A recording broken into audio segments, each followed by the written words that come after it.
विंध्य जनादेश में अभी तक हमने आपको जितने भी आंकड़े आ रहे थे सबसे अवगत कराया, सारी जानकारियां उपलब्ध कराई।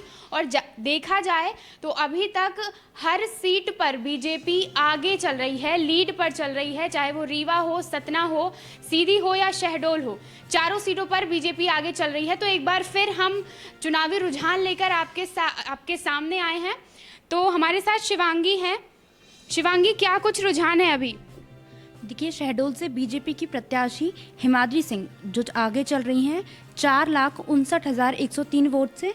इसके साथ ही कांग्रेस की प्रत्याशी प्रमिला सिंह को मिले हैं 2,14,170 वोट और बीएसपी के मोहदल सिंह पाव को मिले हैं 14,104 वोट। बात करें प्रत्याशियों की वोटिंग परसेंटेज की तो हिमाद्री सिंह को मिली है 60.06% वोट और प्रमिला सिंह को मिले हैं 27.71% वोट और मोहदल सिंह पाव को मिले हैं 1.81% वोट। ठीक है, तो शहडोल में तो कोई फर्क नहीं आया है, बीजेपी अभी भी लीड कर रही है। हम चलते हैं वसुंधरा के पास। तो वसुंधरा, सतना में क्या रुझान है अभी?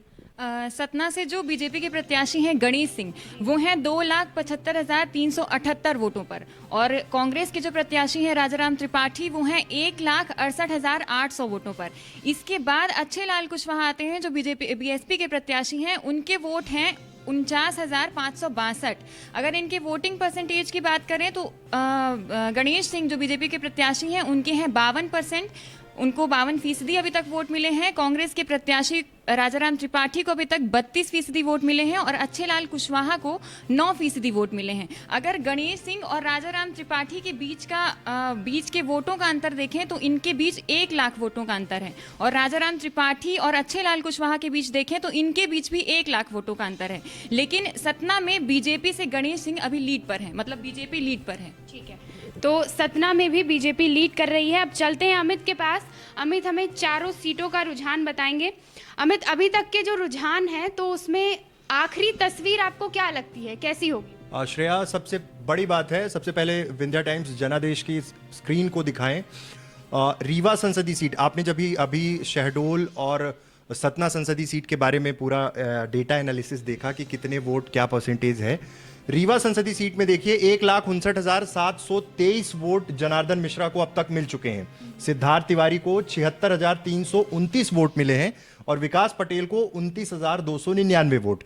ये जो अंतिम तस्वीरों की हम बात कर रहे हैं, ये तस्वीरें दरअसल अब जो ये है लीड कितना कम कवर कर पाते हैं, क्या कर पाते हैं, लेकिन लगभग ये अब साफ होता जा रहा है कि विंध्य की इन 4 सीटों पर बीजेपी को प्रचंड जीत मिलने जा रही है।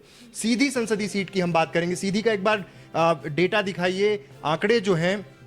रीति पाठक 2,63,679 वोट, अजय सिंह 1,44,733 वोट। बहुत बड़ा गैप हो गया है, 1,20,000 के आसपास ये गैप पहुंच रहा है। रामलाल पनिक बीएसपी के जो कैंडिडेट थे 10,943 वोट, इनको छोड़ दिया जाए।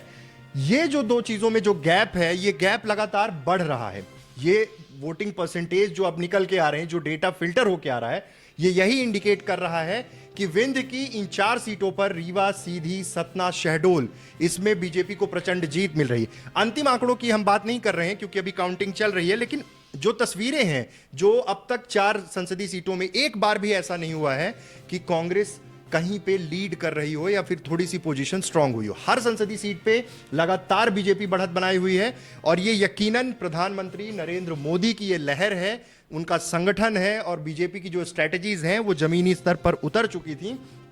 एग्जिट पोल भी यही कह रहे थे मध्य प्रदेश के, हालांकि हमारा पोस्ट पोल फेल हो रहा है, लेकिन ये जो जनादेश है, ये जनादेश जो जनता ने दिया है, विंध्य में जिस तरह से प्रदर्शन था विधानसभा चुनाव में बीजेपी का, ठीक उसी तरह से लोकसभा चुनाव में भारतीय जनता पार्टी प्रदर्शन करती हुई दोहरा रही है। लेकिन मध्य प्रदेश में 29 लोकसभा सीटों में 28 लोकसभा सीटें ऐसी हैं जिन पर बीजेपी लीड कर रही है। मतलब परंपरागत सीट गुना जो है वो भी कांग्रेस के हाथ से जाती हुई दिख रही है।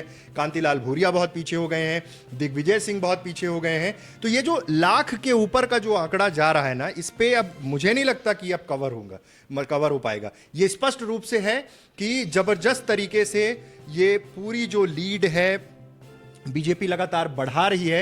एक इंपॉर्टेंट सीट है विंध्य से लगा हुआ खजुराहो सीट पे पहले बात हो रही थी कि बीडी शर्मा बाहर से हैं, तमाम विरोध की बात हुई, पुतला दहन हुआ, सब कुछ हुआ, लेकिन वो इतनी जबरदस्त तरीके से चुनाव लड़े कि वो करीबन 1.5 लाख से ऊपर की लीड चल रही है और ये लीड अब कम नहीं हो पाएगी। ये अंतिम रुझान तक अब पहुंचेंगे, कितना कवर अप कर पाते हैं। वैसे ये जिस तरह के ये आंकड़े हैं और पिछली बार से अगर कैलकुलेट किया जाए, अब इनमें बहुत सारे चेंजेस नहीं है, सिर्फ हार जीत का अंतर कितना होगा यही। लेकिन फिलहाल जो तस्वीरें हैं, ये गैप बढ़ भी सकता है, क्योंकि अब जिस हिसाब से अभी तक वोटिंग हो रही है, आप मतलब काउंटिंग में जो रिजल्ट्स आ रहे हैं 76,329 वोट पे हैं, कितना आगे बढ़ेंगे? यार बीजेपी के वोट बढ़ ही रहे हैं, हर विधानसभा में बीजेपी का परफॉर्मेंस बहुत अच्छा हो रहा है। सीधी सी की बात करें, हमने अभी थोड़ी देर पहले आपको चुरहट का आंकड़ा दिखाया था, जहां से अजय सिंह राहुल का गृह क्षेत्र है, वहां वो चुनाव हार रहे थे। सिर्फ एक कमलेश्वर पटेल जहां से विधानसभा चुनाव जीतते हैं, सिहावल, वहां बढ़ रहे थे, सीधी में कुछ बढ़ रहे थे।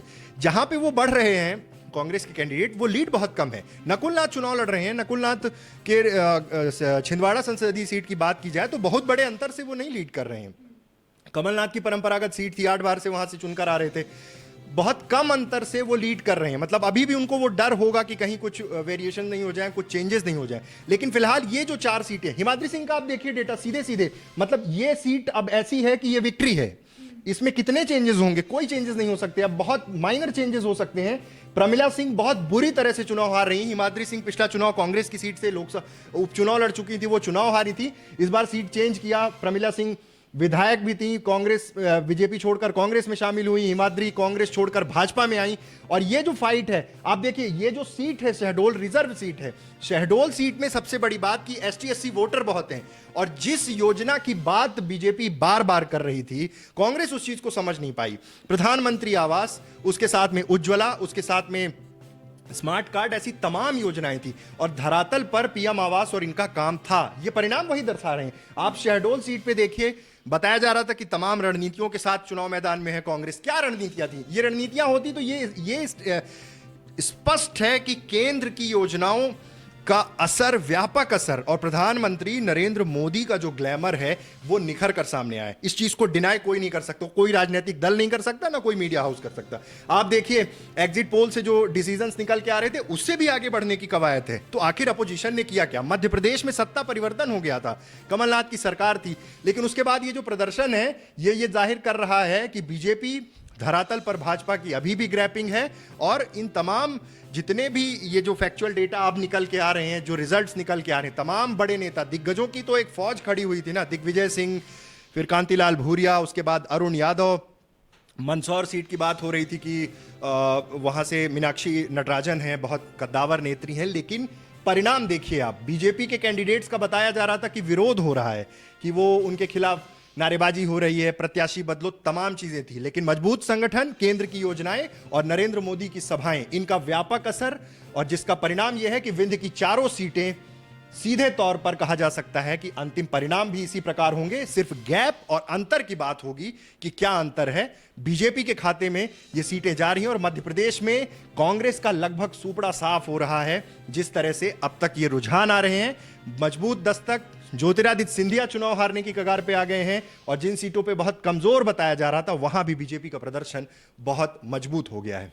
ठीक है, तो मोदी लहर बरकरार है। बड़े बड़े दिग्गज नेता दिग्विजय सिंह, ज्योतिरादित्य सिंधिया सभी पीछे हैं, और अभी चुनाव के आंकड़े आना बाकी हैं, लेकिन जहां तक है तो बीजेपी लीड पर ही रहेगी।